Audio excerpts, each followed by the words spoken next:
In this lesson, we are going to discuss electromagnetic waves. As you can see, this is a representation of the electromagnetic waves that explains the name of this wave.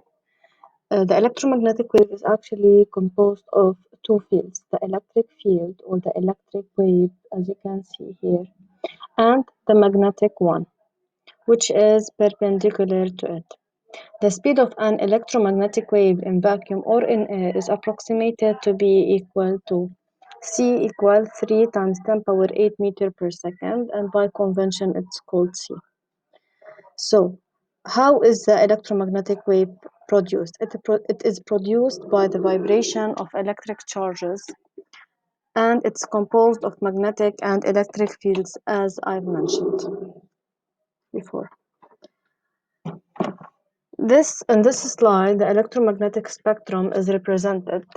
The electromagnetic spectrum is defined to be the set or range of all electromagnetic waves of different wavelengths.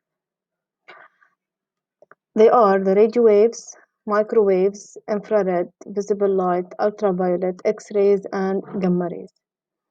As you can see that these waves differ by their wavelength, which is the distance between two consecutive crests.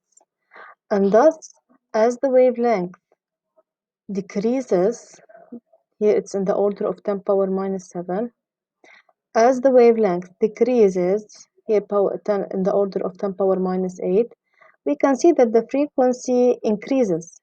Yani the number of cycles for ultraviolet is greater than that for visible. That's why we consider the frequency to be increasing as the wavelength decreases.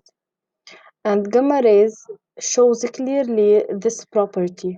The wavelength between two consecutive crests is too small, however, there are many cycles, so the frequency increases. You are responsible to memorize this relation. As the wavelength decreases, the frequency increases.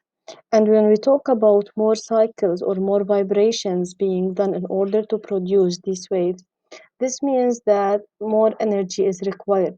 That's why, by comparing the frequency of different electromagnetic waves, we can compare their energies. Gamma rays having high frequency, while radio waves having the least frequency with respect to the other waves in the electromagnetic spectrum. So we say that the gamma rays have very high energy, while radio waves have low energy, respectively.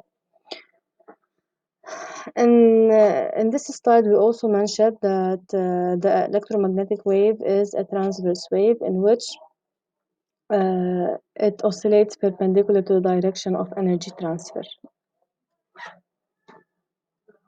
I've just mentioned this idea here. As the wavelength decreases, the frequency increases. So more number of cycles means more frequency or higher frequency.